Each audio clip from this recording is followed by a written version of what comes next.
Neighbors laughed when he filled his yard with tires, but 2 years later they begged him for a job. Benjamin was a simple man who worked as a carpenter. He lived in a small town and barely made enough to pay his bills. One Saturday morning, he took a walk and saw old tires lying around the streets. Most people ignored them, but Benjamin picked one up and rolled it home. People stared. Some even laughed. Each day after that, he brought home more tires. His yard got full, and the town started to whisper, "Why would anyone collect dirty, useless tires?" His neighbor Anthony mocked him the most. "You don't even have space for a real house," he said, laughing. Benjamin felt the sting of those words, but he didn't stop. He had a plan. He used the tires, his tools, and his skill, and didn't stop for days. Within a few months, the entire town was shocked by what appeared in his yard.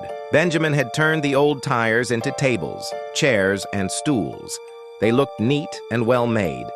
People were surprised at how good they looked. Soon, Benjamin started to sell them. More and more people began to notice his work. They liked how the furniture looked and how strong it was. In less than a year, his little idea became a real business. He made 4 times more money than before. Orders came in from towns far away. People talked about his work everywhere. His name became well known. The man who once struggled to pay rent was now running a growing business. He didn't have to worry about money anymore.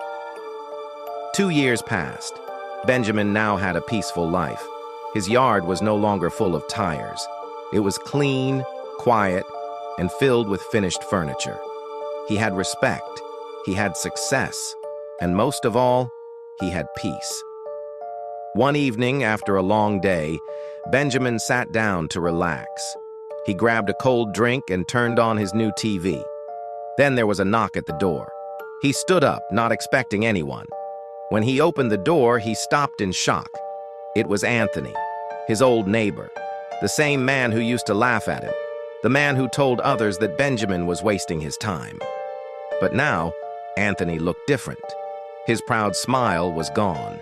He looked nervous and tired. "I need a job," Anthony said.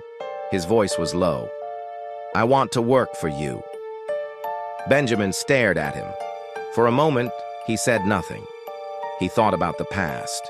He remembered the rude comments, the laughing, and the people pointing at him. He had worked hard through all of that. And now the same man wanted a spot in his business. Benjamin stayed quiet for a second, then said, "No." He didn't raise his voice. He didn't get angry. He just closed the door. Then he went back to his chair. He sat down, took a sip of his cold drink, and smiled. On the screen, a football game was starting. Benjamin didn't hate Anthony, but he didn't forget either. That night, everything tasted better, especially success.